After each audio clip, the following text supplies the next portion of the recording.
Bien, buenos días.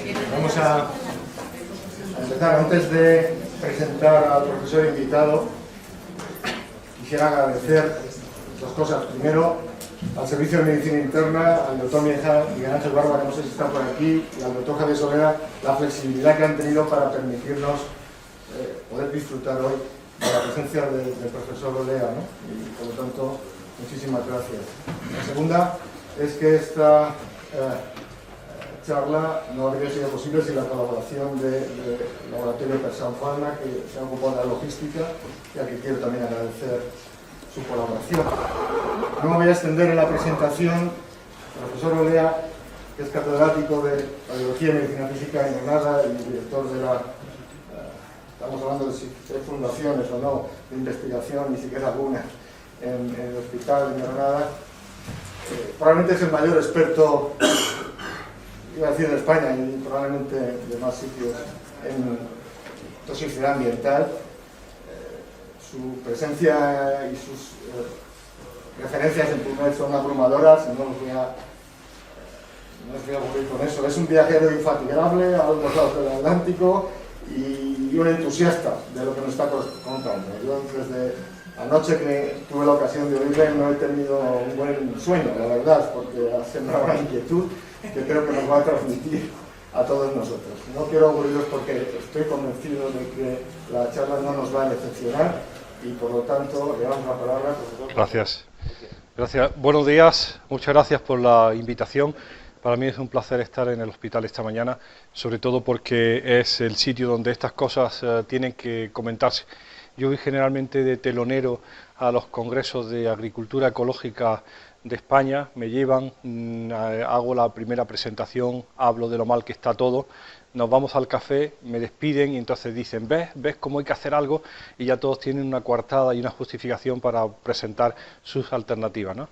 Pero donde realmente hay que contar esto, porque es la experiencia de nuestro grupo de investigación, es a nivel clínico y con profesionales como ustedes. Por eso, gracias por la invitación.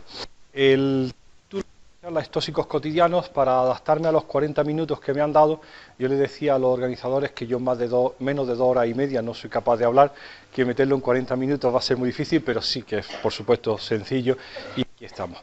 Tiene una justificación, porque esto de pasarnos todo el grupo de investigación hace ya 20 años a salud y medio ambiente y cómo caímos en esto. Hablaré algo de cáncer de mama, porque entre todas las enfermedades es una que es un muy buen referente para ver lo que es exposición química ambiental. A continuación, el concepto de disrupción endocrina, que es como se ha bautizado esto de los compuestos químicos contaminantes ambientales con actividad hormonal, y al final algo que hacer, que es el principio de cautela o de precaución. Nosotros, mi grupo está interesado en cáncer de mama y en cáncer hormonodependiente. Yo hice mi tesis en el 81 en cáncer de tiroides, después estuve en Bruselas trabajando en cáncer de mama y en Boston en cáncer de próstata, y siempre ha sido las hormonas y el cáncer, las hormonas y el cáncer. Y en un momento determinado, en el año 87, que me fui a Boston a trabajar, ocurrió una enorme desgracia en el departamento. Yo llevaba los sueros de mis pacientes para hacer análisis de actividad androgénica periférica en determinados casos y controles, y resultó que todas las muestras que yo llevaba y que aportaba al estudio eran hormonalmente activas, todas eran altamente estrogénicas. Inmediatamente se pensó, esto era septiembre del 87, se pensó que yo había contaminado los medios o había contaminado el HUD, como decían allí, la campana, y que probablemente por mi mala práctica había hecho alguna cosa rara. Después de 6 meses de calvario, cuando ya estaban a punto de expulsarme del país, nos enteramos que los sueros de mis pacientes eran estrogénicos porque se me había ocurrido guardarlos en tubos de centrífuga de plástico, de Corning, de poliestireno modificado, de un solo uso, de tapón naranja, que era lo que le añadía la estrogenicidad a todos los sueros. A raíz de aquello, y una vez que en el MIT nos hicieron los análisis, dijeron, sí, es poliestireno, como dice el fabricante, pero está modificado. Le han añadido ciertas sustancias, agárrese, para que el tubo no amarille con el tiempo, porque a los científicos no les gustan que sus tubos se pongan amarillos. Bueno, pues ese amarillante, antiamarillante, era nonilfenol, y en aquel momento se descubrió que era un potente estrógeno que contaminaba todas mis muestras. A raíz de aquello todo empezó a convulsionarse porque había factores no controlados en toda la experimentación en los laboratorios de la experimentación. Bien, pues yo estaba interesado entonces en cáncer de mama y habíamos hecho, yo utilizo este puzzle de 1000 piezas en donde cada uno ha dedicado su vida a una de las piezas, ¿no? A radiación ionizante, a dieta, a edad, género, antecedentes familiares, la genética, la alimentación, y las piezas pues por el momento encajan malamente. Lo que pasa es que hay ciertas piezas que podrían encajar porque hay factores de riesgo relacionados con la exposición durante la vida de la mujer a estrógenos que tienen un factor común, que es precisamente eso, el estímulo estrogénico prolongado durante mucho tiempo. Y así la menarquia temprana, la menopausia tardía, la falta de ejercicio físico, el alcohol, la terapia hormonal sustitutiva, la edad avanzada, el género, todos son factores que nos hablan de un riesgo estrogénico para la aparición de cáncer de mama. Nosotros, en el año 96, como todo el mundo, decidimos hacer nuestro estudio de cáncer de mama y factores ambientales. Ya estábamos suficientemente nerviosos, acababa de aparecer un editorial en el 93 en el Journal National Cancer Institute que decía si la epidemia de cáncer que se estaba viendo en los 90 en Estados Unidos, la epidemia de cáncer de mama, no sería la cosecha de una primavera silenciosa. ¿Se acuerdan? La primavera silenciosa de los hippies y de Rachel Carson, que decía que habían muerto los pájaros porque no había insectos y entonces ya no había animales en el medio ambiente. Hasta aquel momento había pues cerca de 50 estudios muy conflictivos en donde se hablaba de que sí, que parecería que los compuestos organoclorados, en otras palabras, el DDT, los pesticidas, podrían estar relacionados con cáncer de mama. Entonces nosotros decidimos, a pesar de las dificultades, el cáncer es una enfermedad multifactorial, nosotros hacemos el análisis en el momento del diagnóstico, no con anterioridad, el estudio es transversal, todo. Decidimos hacer un estudio de cáncer de mama. Reclutamos 300 mujeres de cáncer de mama de Granada y 450 controles apareados, con casos controles estándar. Le hicimos una encuesta de antecedentes y la novedad que nosotros aportábamos era que nos quedábamos con un pedacito de la grasa mamaria que el cirujano nos daba cariñosamente tras la mastectomía o la cuadrantectomía o lo que hiciera, ¿no? Bueno, nos daba un pedacito de grasa. Y nuestra idea era, en el tejido tumoral, analizar los compuestos químicos que pudieran estar allí y que fueran diferentes en los casos que en los controles apareados, ¿no? Además presentamos una novedad. Íbamos a medir, a ver, que esta es la clave, íbamos a medir la actividad estrogénica en un bioensayo de la grasa que pudiéramos extraer de la mama. Extraíamos la grasa de la mama, la sometíamos a un proceso químico de cromatografía, la limpiábamos de estrógenos endógenos, le quitábamos el estradiol, la estrona, la progesterona, todo lo que era estrógeno endógeno, y el resto de muestras, que eran fundamentalmente compuestos orgánicos persistentes, DDT, PCBs, lo ensayábamos en un test que nos daba un valor de estrogenicidad, a lo que llamábamos la carga estrogénica. Y cuando eso lo metimos en el estudio casos y controles y le dimos al botón estadístico, nos salió lo primero y más desagradable. Ya tenemos pocos amigos, bueno, cuando presentamos esto perdimos también al rector, ¿no? El mayor factor de riesgo de cáncer de mama en la provincia de Granada es ir a la universidad. Dios, otro palo, dice, bueno, la universidad no será buena, pero encima que sea el mayor factor de riesgo de cáncer de mama. Cuando empezamos a analizar, el epidemiólogo nos dijo, no, es que fíjate cuáles son los factores en tu serie, que son tener el primer hijo antes de los 19 años, tener 5 embarazos o acumular 36 meses de lactancia. Y eso no es fenotipo universitario, ¿de acuerdo? Uno no puede preñarse con 19 años, tener 5 hijos y darse de baja 38 meses para dar el pecho, porque pierde uno el MIR, el FIR, pierde uno todo, ¿no? Entonces, al final, la explicación de ese estudios universitarios era que estudios universitarios definía un fenotipo de mujer que se preñaba tarde o nunca, daba poco el pecho y además no tenía los 5 hijos reglamentarios. Bien, afortunadamente para nosotros, el tercer factor de riesgo, que salía con esta estimación de los OR positivos, era la exposición química ambiental. La siguiente. Cuando clasificábamos a los controles y a los casos en función del valor de la carga hormonal, aquellas enfermas o aquellas personas que tenían valores más altos de carga hormonal tenían con mayor probabilidad, en este caso 3,8 de OR, de tener cáncer de mama.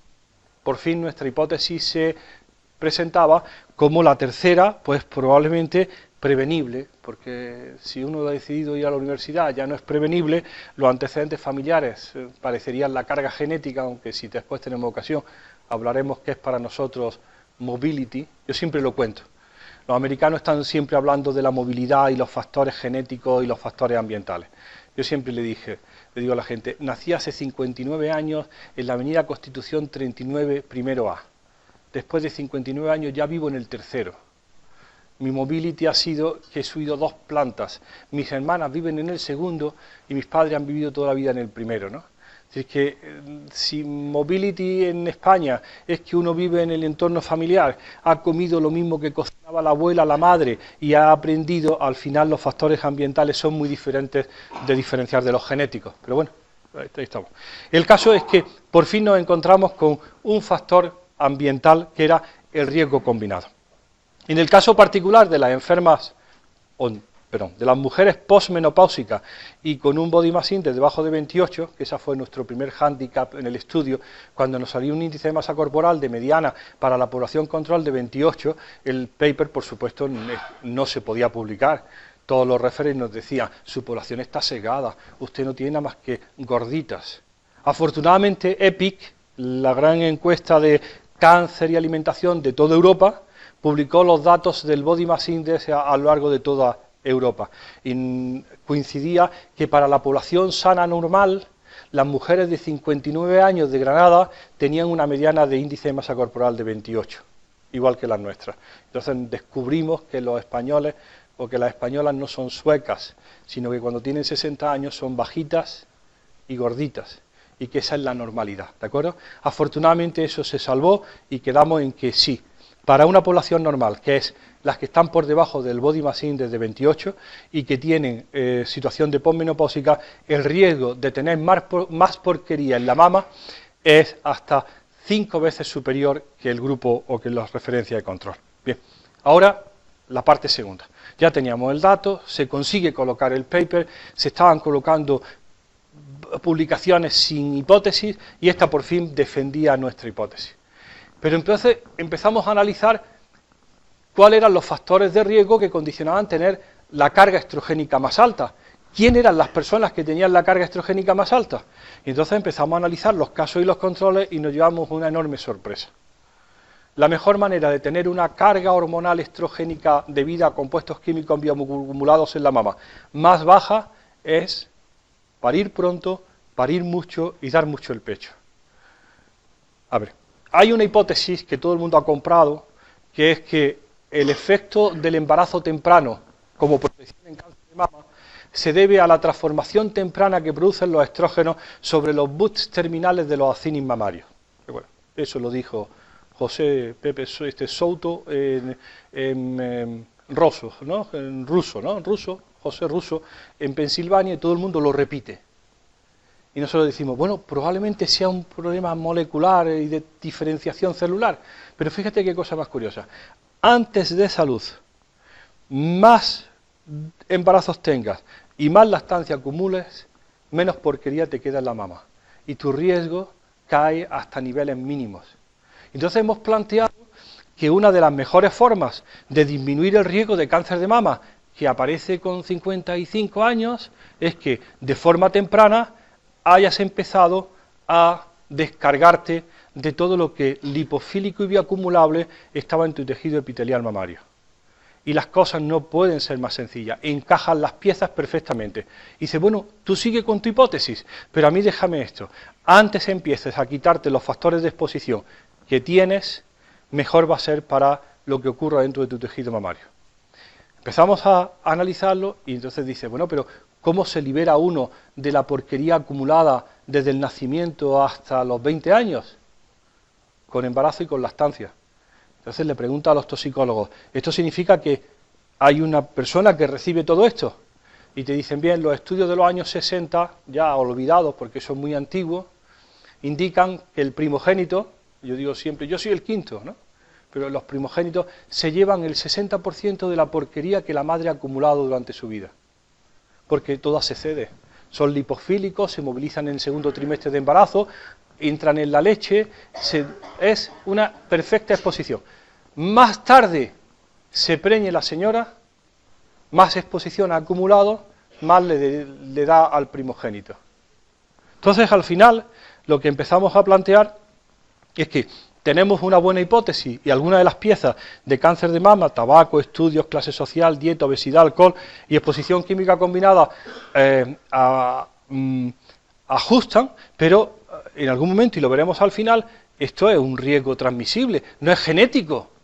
Aquí nadie está hablando de mutaciones en ningún gen, está hablando de que la exposición de la madre es completamente transmisible al niño, y si la madre ha estado en situaciones de alto riesgo o ha pasado por exposiciones importantes, por actividad agrícola, por actividad industrial, porque su medio ha estado muy expuesto, y ahora lo veremos, pues todo eso, el blanco de la exposición es fundamentalmente el embarazo siguiente o la lactancia siguiente. Bien, la pregunta era, porque teníamos una segunda parte, de todos esos compuestos, no, ¿cuáles eran los compuestos químicos acumulados en el tejido mamario responsables de esa actividad estrogénica? Porque teníamos que decir, si hay que dar recomendaciones en exposición, habrá que identificar cuáles son los culpables. Bien. Como eran año 96 y teníamos bastante tejido mamario, no es como ahora con las cuadrantectomías o las lumpectomías o las cosas, entonces hacían mastectomías y había mama de sobra, pues guardamos en el biobanco mama, y cada vez que hacemos un buen convenio con algún químico de cualquier parte del mundo que tiene una técnica desarrollada, le ofrecemos nuestras 600 muestras de 1 gramo de tejido mamario para que nos diga qué tiene. Bueno, pues fíjense, la media, bueno, la hipótesis que nosotros presentábamos era que el DDT, porque era lo que estaba de moda, era el causante del cáncer de mama en Manhattan. ¿Bien? Cuando nosotros empezamos a ver qué tienen las mamas de los casos y los controles en Granada, ya medido con medios del año 2003, en donde la capacidad de detección química es mucho mayor, es lo siguiente. Las mamas de Granada tienen, de media, 17 pesticidas organoclorados, 37 bifenilos policlorados, 10 PCBs hidrosilados, 15 diosinas y furanos, 8 bifenilos polibromados y 11 ésteres de PBBs. Todas tienen de todo. Y a duras penas encontramos diferencias entre los casos y los controles. Y si lo encontramos, decimos probablemente es debido al azar. Es decir, la exposición ha ocurrido, la exposición es múltiple y probablemente la clave etiológica es el efecto combinado. Bien. Y la gente sigue empeñado en que el DDT no se asocia con cáncer de mama. Y ya lo ha dicho la Autoridad Sanitaria Europea. Dices, pero el DDT, ¿por qué el DDT? ¿Porque es más popular? ¿Porque es más sencillo de medir? Si al DDT lo acompañan otros 37 pesticidas organoclorados. Es decir, se hace una presentación reduccionista para evitar problemas, ¿no? ¿Hay alguna idea de que lo que estamos contando es plausible y existe? Pues de vez en cuando hay movimientos sociales importantes, y no sé si se acuerdan cuando estaba ministra Narbona, WWF decidió analizar la sangre de los diputados o de los ministros de Medio Ambiente y de Salud de la Unión Europea. Allí estaban todos, la S debe ser Narbona, y el caso es que le añadieron o le sacaron sangre y le mandaron sus resultados. Estos son un resumen de los resultados, ¿de acuerdo? Narbona tenía de 106 residuos medidos, y habían medido PCBs, DDTs, hexaclorobenceno, PBBs, hexaclorohexano, perfluorados, talatos. Narbona tenía 46 residuos, de los 106 medidos. Era de las ministras más limpias. Nunca sé si es el eslovaco o el esloveno, pero lo confundo, tenía los 106, ¿no? Cuando dijeron que tenía 106, todos se separaron, y el eslovaco se quedó en una esquina como apestado, ¿no? Porque había dado positivo en todo, ¿no? Una cosa. El caso es que Narbona presentó sus resultados en un hotel en Madrid, llamó a la prensa y dijo, esto es mi tabla de lo que tengo. Es que sepan que el 100% de los ministros tenían PCBs, 22 PCBs, el 100% tenían DDE, metabolito del DDT, el 100% tenían hexaclorobenceno, el 100% tenía el mayor de los bromados, que son los antillamas, hablaremos después, el 75% tenían el plastiquillo de las sartenes, como lo llamamos nosotros, PFOS y PFOA, los antiadherentes, y el 79% tenían los flexibilizantes del plástico, los phtalatos. Todos esos son conocidos disruptores endocrinos. Esto para una población que yo digo siempre que no se le conoce ninguna actividad seria, son políticos. decir, no están metidos en nada de riesgo. Van a Bruselas, viajan en primera. ¿Bien?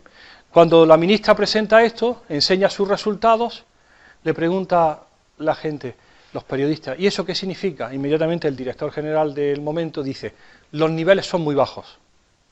Esa es la voz de la administración. Los niveles son muy bajos. Y ella, que estaba favorable a la hipótesis, dice, ¿y 46 niveles bajos no son un nivel alto? Un silencio. Entonces yo, que era el experto, estaba allí sentado, me dan la palabra y digo, pues mire usted, malas noticias. La toxicología reguladora del mundo occidental, Japón, Canadá, Estados Unidos y Europa, no ha considerado todavía el efecto combinado. Las pruebas, los tests, la información existente sobre la toxicidad de los compuestos químicos se hace preregistro 1 a 1. Y uno le dice, pero hombre, ese no es el mundo real, si yo ya tengo 46, dime lo que ese va a aportar más sobre los otros 46 que tengo. No es asunto de discusión. Ni el famoso REACH, que es el nuevo sistema de registro, contempla por el momento el que se dé un cambio. Dice, entonces todos estos números mágicos de TDI y más dosis máxima, dosis mínima, máximo admisible, ¿todo eso están hechos para compuestos individuales? Sí, pero entonces no corresponde a la realidad porque las fuentes son múltiples en una misma dieta. Sí, pero eso no es motivo de discusión. Entonces, da una sensación enorme de fracaso del modelo porque no corresponde a lo que es la realidad, como decía la propia ministra. Las fuentes de exposición a estos compuestos, voy muy rápido, son fundamentalmente los pesticidas. Esto es del 2005 y es vigente porque los números se mantienen. De 100 verduras que consume cualquier europeo, 60 están limpios de residuos, pero 36 contienen restos dentro de la normalidad, dentro de lo legal, el número mágico que para compuestos individuales define cuánto es lo máximo que se puede. Y 4%, que es el resto, tienen alguno por encima de la normalidad. La exposición a estos, que son los orgánicos persistentes, que son los que medimos con facilidad porque son bioacumulables, pues ya está muy limitada porque ya no están en el mercado. Ya no está el DDT, no está el metoxicloro, todos los que están rayados están prohibidos por la propia legislación española. Quedan residuos de lindano, el endosulfán se prohibió hace pocos años, que se utilizaban mucho. Pero las fuentes de exposición son múltiples, ¿no? Aquí tengo esto que me regaló Miquel Porta, de un anuncio de estos de las revistas que están en los kioscos, igual que el chocolate Suchar y el Avecren, de los años 50, que dice aquí, ¿no? Higiene y precaución, colonia con DDT, cruz verde, ahuyenta y elimina los insectos y combate la caspa. Eso dice que al final las fuentes de exposición para estos compuestos han sido múltiples.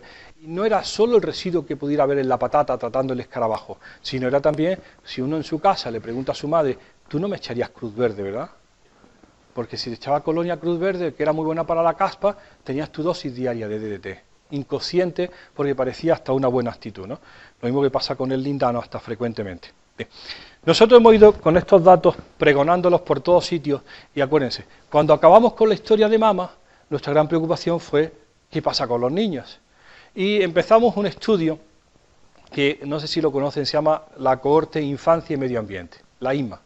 La Cohorte Infancia y Medio Ambiente lleva ya 11 años y tiene 3.600 embarazadas con su producto del parto reclutado en España. Es Granada, Valencia, Sabadell, Menorca, San Sebastián y Asturias. Los niños se van siguiendo bianualmente. En Granada reclutamos 706 y tuvimos la feliz idea en aquel momento de que nos queríamos quedar con las placentas. La gran pega que nos ponían los químicos siempre es que con 1 mililitro de sangre ellos no podían hacer nada. Y le dijimos un día, y con 800 gramos de carne, que era la placenta, ahí no te quejarás.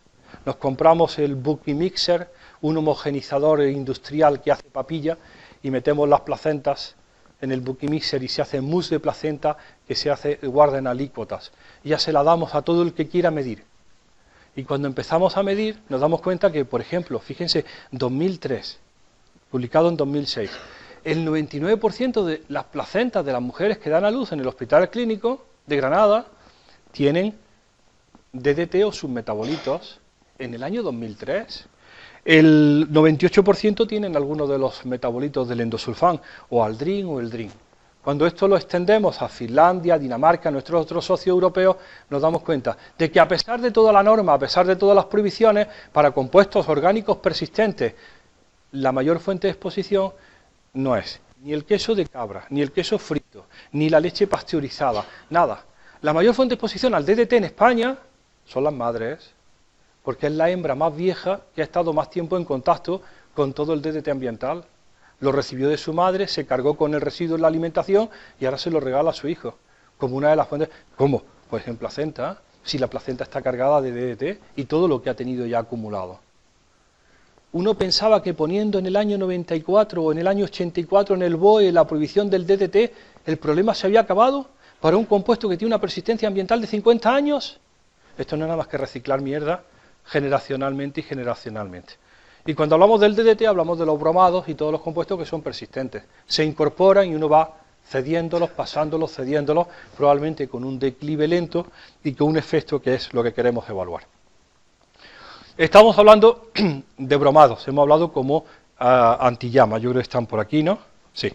Pero les tengo que contar algo de los perfluorados. Trajimos a Matthew Lonnecker del North Carolina a darnos unas conferencias a Granada, iba a hablar de los organoclorados, lo llevamos de vinos, ya estaba un poco más animado y entonces empezó a hablar de los perfluorados. No sabíamos nada de los perfluorados y nos dijo, el compuesto más abundante en la sangre del americano medio fue el DDE, metabolito del DDT, en los años 60 que alcanzó 34 microgramos por litro. Ya ha sido superado. El compuesto más abundante en la sangre del americano medio son los perfluorados, cadenas de 60 carbonos con flúor, que vienen fundamentalmente del Gore-Tex y del Tefal, los aislantes más actuales, y fundamentalmente del recubrimiento de todos los utensilios de cocina. En mi casa, que las sartenes se tiran cuando ya se ve el metal, uno piensa, ¿y dónde estará el plástico? Pues ya lo saben, circulando en sangre. Ha entrado con la tortilla, ha entrado con las patatas fritas, y está circulando, y esperando a ver si pasa algo. Empiezan ahora todos los informes del año 2008 hasta ahora sobre colesterol, ácidos grasos, interferencia de los fluorados en el metabolismo lipídico, vínculo con obesidad. Y aparece el término, ese que tanto le gusta a los endocrinos ahora, de los obesógenos. Y en la lista aparecen fundamentalmente todos los perfluorados. Y la exposición a convertirse el compuesto más abundante en la sangre del americano medio. Y tanto es así que aunque a ustedes no le hayan dicho nada, si van al Corte Inglés ya hay una sección de sartenes que valen 30 euros más, que pone no PFOS, no PFOA. Y uno ha estado aquí o va siguiendo en internet todas las noticias modernas, o no se entera porque hay algo que dice que es safe non-stick coating y es safe porque ya no incorpora perfluorados. Y esa es la realidad. Estamos todavía todos esperando a que la administración tome cartas en el asunto, pero ya el Ideal de Granada te regala, si acumulas 50 puntos y te tienes que leer el Ideal todos los días, al final te dan una sartén que no tiene perfluorados. Bien, pues ese es el problema de los perfluorados, ya están libres de perfluorados. Los organobromados que están en el tejido adiposo de todas las granadinas, no sabemos los granadinos porque no lo hemos medido, pues son los antillamas. Y los organoclorados están fundamentalmente, es el gran invento de Thomson del año 91. ¿Se acuerdan cuando ardía la mesa camilla y el televisor se convertía en una bomba incendiaria que explotaba y quemaba la casa? Ya no. Thomson se inventó que añadiéndole organobromados a la electrónica, no hace llama, no hace humo y no prende. Porque el bromo tiene una enorme avidez por el oxígeno, se libera y atrapa el oxígeno y no hay riesgo. Bueno, pues los organobromados, como decíamos ayer en la cena, es lo más, el tetrabromo bisfenol A es, ni acaso hecho, lo más parecido al tetrayodotironina. Y toda una historia americana en torno a exposición a bromados y mimetización de las hormonas tiroideas. Bien, pues los organobromados que sepan que están en este es el surtido, el 153 está en el 60% de la población granadina. El otro grupo, que sí se ha prestado cierta atención, es un componente de los plásticos, el que me fastidió mis sueros en el año 87, que son los eftalatos. Y ustedes han oído porque la Administración Europea, aplicando el principio de precaución, eliminó del mercado tetinas, mordedores y chupetes que estuvieran ablandados con el plastificante eftalato. Y eso es una de las formas en que se trató de evitar la exposición de los niños. Ahora todo está libre de talatos, y esto es una ayuda que tenemos para identificar cuáles son los plásticos que vamos a comprar, no porque el fabricante quiera favorecernos, sino porque para el reciclado necesitan saber qué plástico era. Y dentro del triángulo de reciclado le han metido un 1, 2, 3, 4, 5, y el 1 es el tereftalato, el 2 el polietileno, el PVC es el 3, así está, ¿no? Es decir, que permite cierta identificación. Ahora hay toda una historia muy dura en Alemania sobre la estrogenicidad de las aguas embotelladas. El PET, que es con lo que se hace la botella de plástico habitual, no es estrogénico, pero el fabricante tiene, a ver si se lo digo, un catálogo de más de 600 compuestos para hacer la botella. Es decir, compra el PET para hacer su botella y el intermediario que hace la botella tiene filtros ultravioleta, antiespumas, antioxidantes, retardadores de la llama, plastificantes, estabilizantes ultravioleta, que son los aditivos que lleva el plástico para hacer una botella perfecta que aguante en medio de Almería, pues que no se descomponga la Coca-Cola al sol a 57 grados. ¿De acuerdo? Todo eso que hace que el producto interior esté en buenas condiciones son aditivos que lleva el PET. Y el catálogo de esos aditivos incluye al menos 40 o 50 compuestos orgánicos que ya se han visto como contaminantes. Y ahora el problema es cómo se vuelve hacia atrás, cómo empieza uno a identificarlos si ni siquiera están regulados. Dice la Unión Europea, es que es patético, ¿no? En el 2011, dice, los materiales y objetos plásticos pueden estar compuestos de diferentes capas de materias plásticas unidas entre sí por medio de adhesivos. Los materiales pueden también estar impresos o recubiertos. Dice, esto es muy complejo, porque no es solamente el plástico que está declarado dentro del numerito, sino todo aquello que corresponde a lo que nosotros llamamos plástico, y se ha convertido en una de las fuentes mayoritarias de exposición ambiental. Cuando estábamos tan convencidos de que eran los cosméticos y la alimentación, nos encontramos hace 2 años con esta portada de la revista donde todos queremos publicar, que es Environmental Health Perspective, la revista de expresión del Instituto Nacional de la Salud y Medio Ambiente americano. Y dice, sexy para ella, para el niño podría ser un veneno. Es una revista científica a toda página, porque resulta que la exposición a los eftalatos es anecdótica en los plásticos. Lo que es realmente importante es la cosmética, porque componentes de los cosméticos son fundamentalmente esos talatos. Esto es la serie INMA, Granada, Valencia, Ribera de Ebro, Sabadell, Guipúzcoa, y este es uno de los últimos trabajos que son concentraciones de talatos y otros fenoles en la población de mujeres embarazadas y niños en España. Este es el primero que salió de la serie. Estos son embarazadas, tercer trimestre. Estos son los niveles en nanogramos mililitros de los 10 o 15 metabolitos de los talatos que se miden en la orina de las embarazadas granadinas. Y esto, los niveles en niños. Los niños orinan 755 nanogramos mililitros diarios del metabolito MEP. No tenemos ni idea de lo que es el metabolito MEP. Pero la exposición a talato es tan desastrosa, tan terriblemente vergonzante, que ya esos resultados ni se publican. Hay un trabajo europeo que comparaba diferentes países y todavía estamos esperando a que se publiquen los resultados de España. Están ahí, guardados. Los presentaron en el Carlos III, pero el paper todavía no ha salido, porque junto con Polonia nos saca los colores de todos lados. ¿Cómo puede estar ocurriendo esa exposición inadvertida? Que esté el otro regulando los biberones y los chupetes y estemos meando esta cantidad de talatos los niños sanos de 4 años. ¿O esto durante el embarazo? Claro, porque en cosmética nadie ha dicho nada. No sé si conocen esto. A ver si está por aquí el bote de cosmética. No, sí. No sé si conocen esto. Van ustedes al supermercado y entonces están todos los botes de gel y en la esquina 3 que valen 1 euro más. Y dicen 0%, 0 parabenes, 0 colorantes, 0 eftalatos, 0 fenoxietanol. Otro más. 0 colorantes, 0 parabenes, 0 eftalatos. Entonces, o uno ha estado aquí, o es un iniciado, o no sabe por qué hay un bote blanco que dice que no tiene eftalatos. Y dices, tío, ¿por qué es lo que le estamos demandando a la administración? Que se acaben los talatos como constituyentes de la cosmética, porque la exposición ha superado lo que era admisible. Entonces uno va por esto y dice, lee la etiqueta y tiene la mitad de cosas que el bote de al lado. Y dice, teniendo menos cosas debería ser más barato, ¿no? No. Es más caro porque va el elegido, ha picado en comprar aquello, ¿no?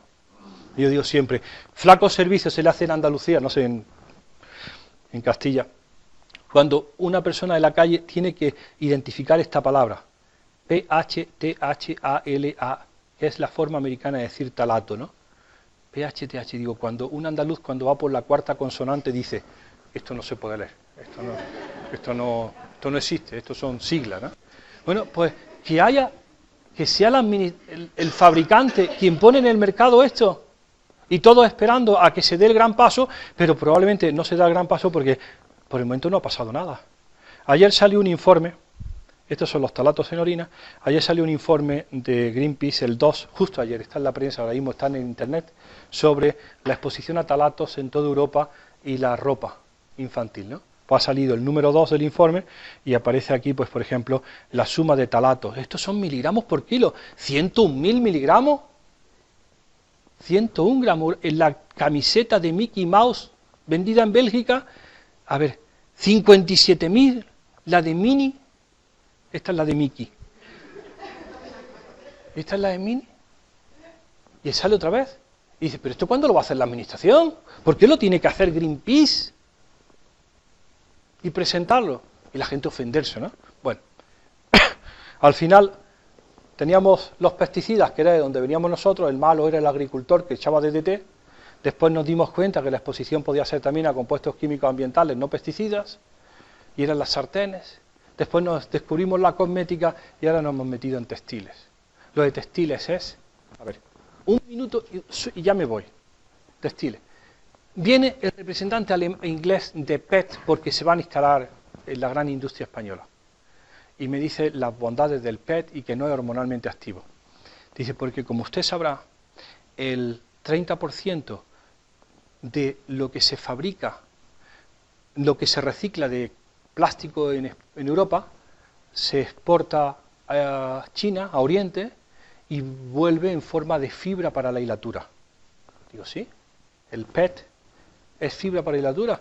Y me dice, claro que sí. Me dice, como este tío es tonto, ¿no? El poliéster. Digo, ¿el poliéster es PET?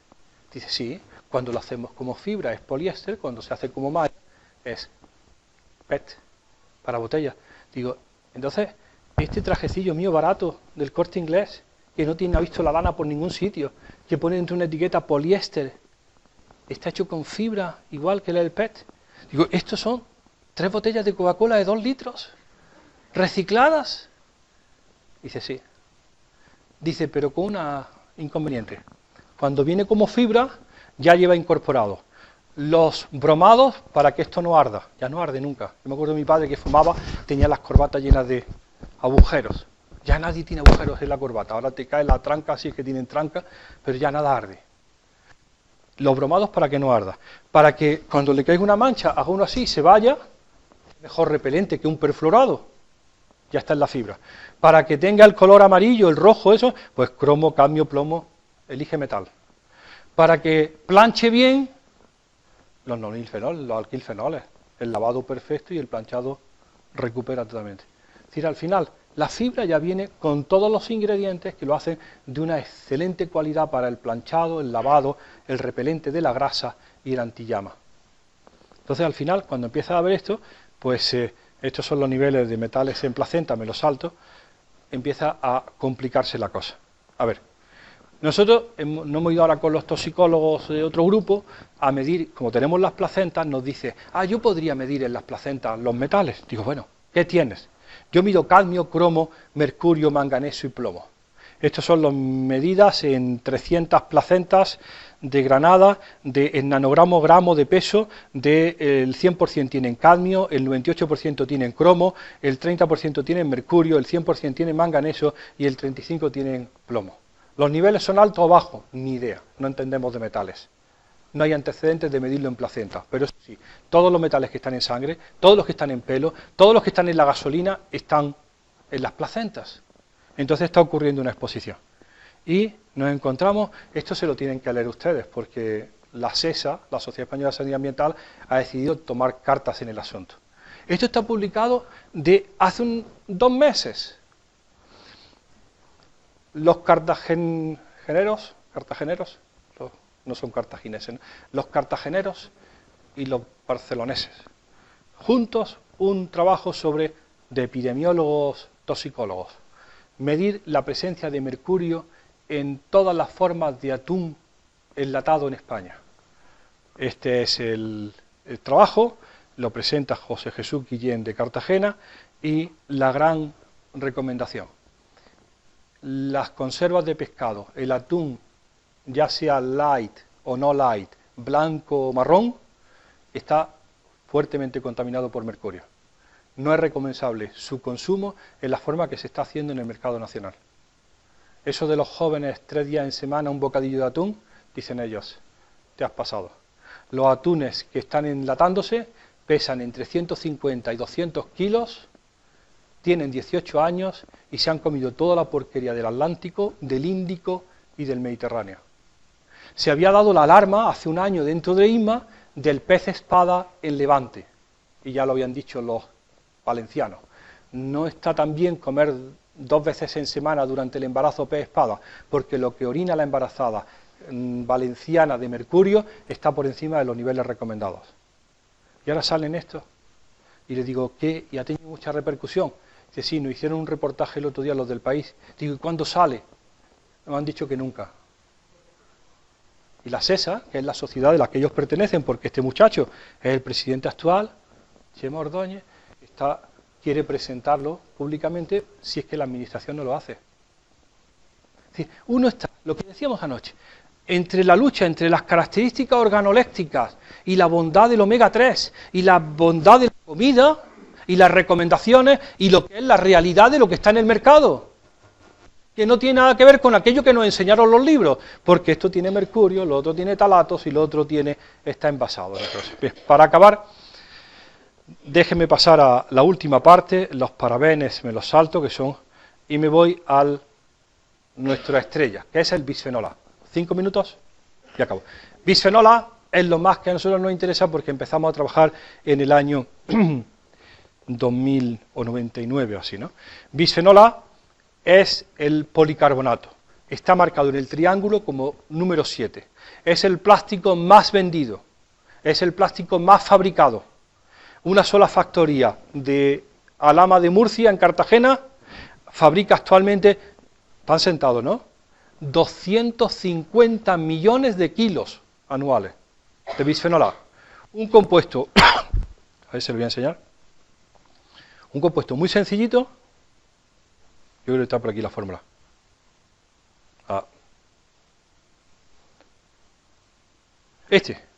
Un compuesto muy sencillito que descubrió o que desarrolló DOT, el mismo tipo que inventó el dietiletilvestrol. Los más viejos se acordarán, ¿no? El dietiletilvestrol, el DES, lo hemos utilizado en la clínica. Cuando yo empecé en el clínico, todavía se le daba para el tratamiento de las metástasis de cáncer de próstata. Los ginecólogos viejos sabrán que era el mejor antiabortivo que existía, ¿no? Se le daba ante la amenaza de aborto y los epidemiólogos encantados, porque tienen el mejor estudio para enseñar de exposición intrauterina a dietiletilvestrol en las mujeres preñadas por amenaza de aborto y cáncer de vagina de células claras en las chicas nacidas de esos embarazos. De esas asociaciones que ellos utilizan como enseñanza. Pues bien, este es el dietiletilvestrol que inventó Dodds, y en el mismo paper, en el año 36, describe el bisfenol A, que es estrogénico. El dietiletilvestrol es estrogénico a 10 elevado a menos 12 molar, lo mismo que el estradiol, y el bisfenol A es estrogénico a 10 elevado a menos 7 molar. Como es mucho menos potente, no tiene interés farmacológico. Y de pronto se redescubre en los años 60 que polimeriza muy bien y se convierte en el mayor monómero de los plásticos actualmente en el mundo. Es decir, Cartagena, una fábrica que hace todos los años 250 millones de kilos de un compuesto estrogénico a menos 7 molar. Eso da para estrogenizar España, Europa. Bueno, ¿y dónde se aplica? Pues en todo. La primera aplicación que la Unión Europea se asustó enormemente es en los biberones. Los biberones de todos nuestros niños han sido siempre de policarbonato. 30 de junio del 2011.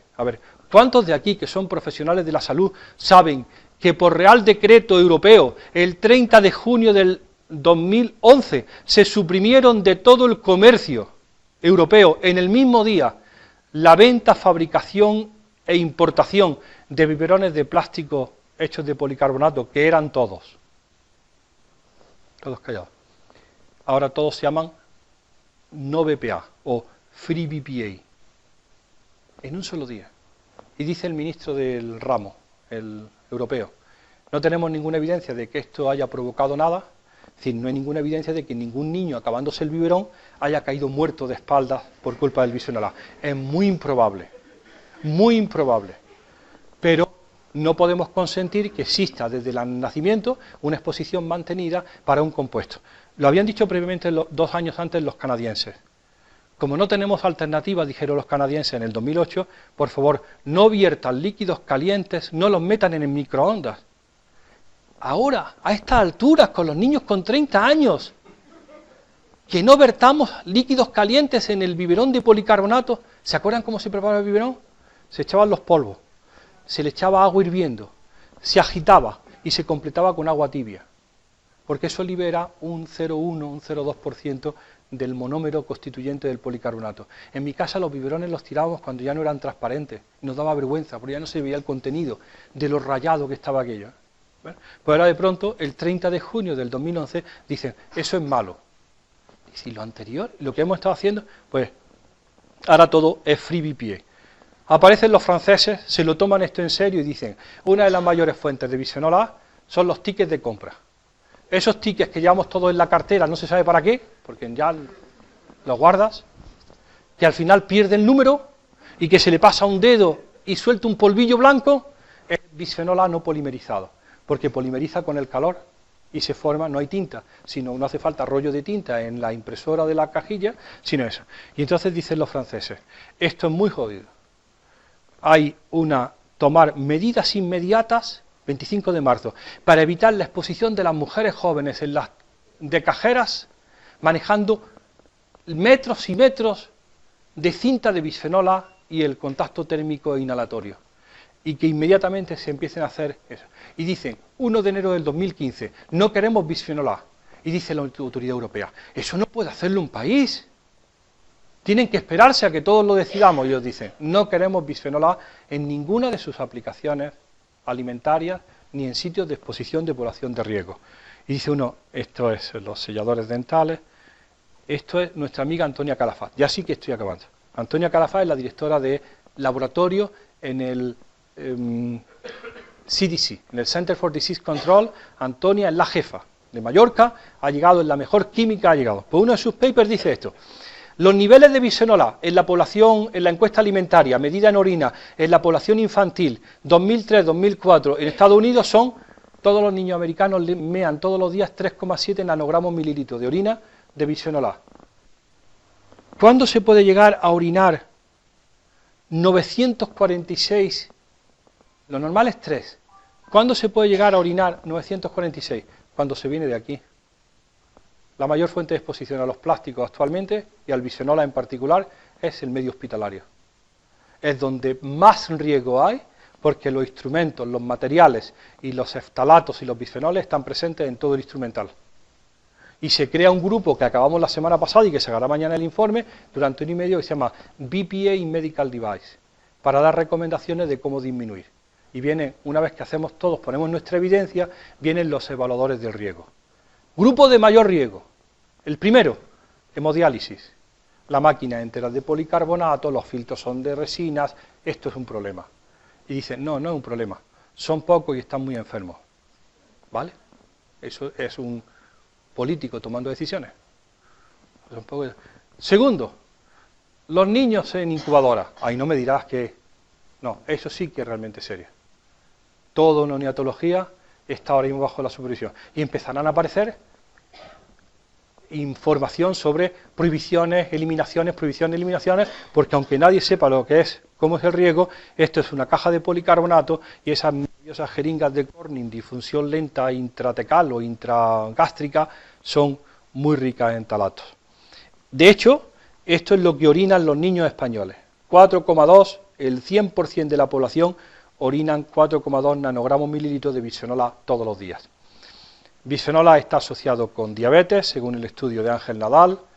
Bisfenol A está asociado se quiere asociar con riesgo de cáncer de mama, sobre todo en exposiciones tempranas, y se quiere montar pues lo mismo que ya se había dicho para el síndrome de disgenesia testicular. A ver, fíjense en la hipótesis en la que estamos trabajando.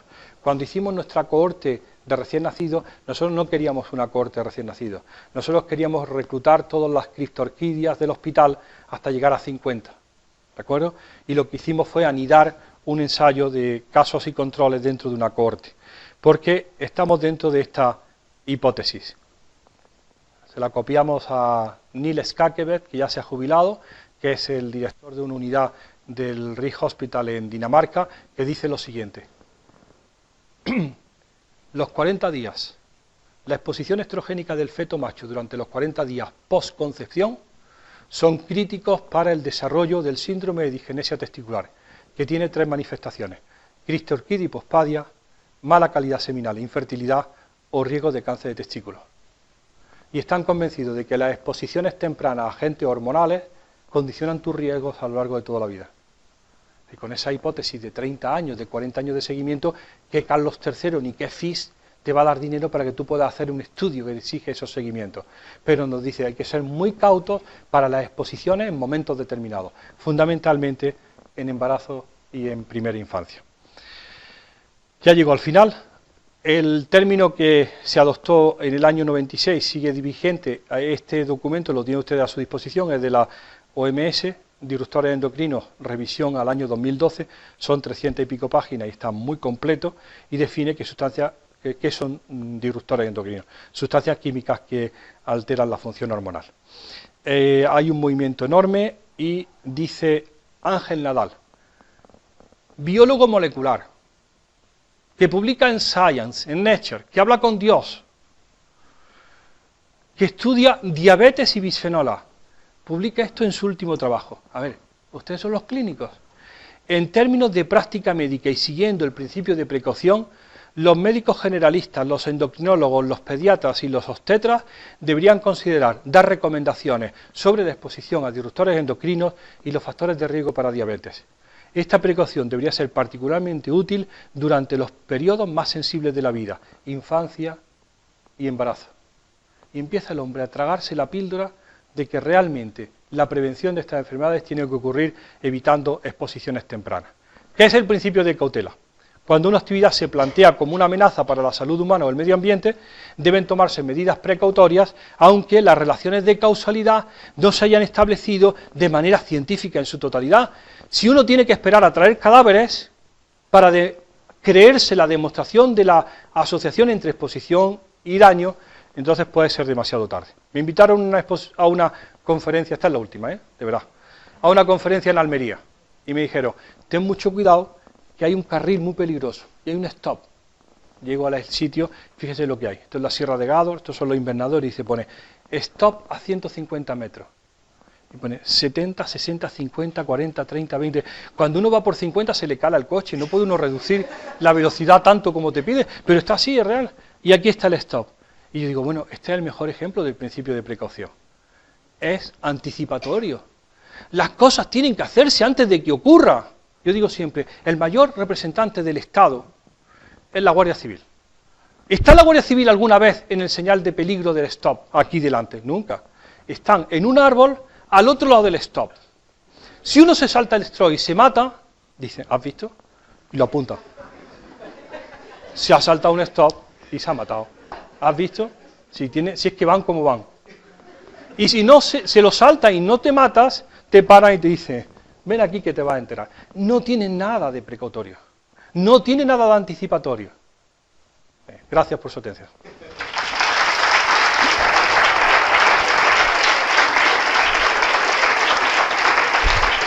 Gracias.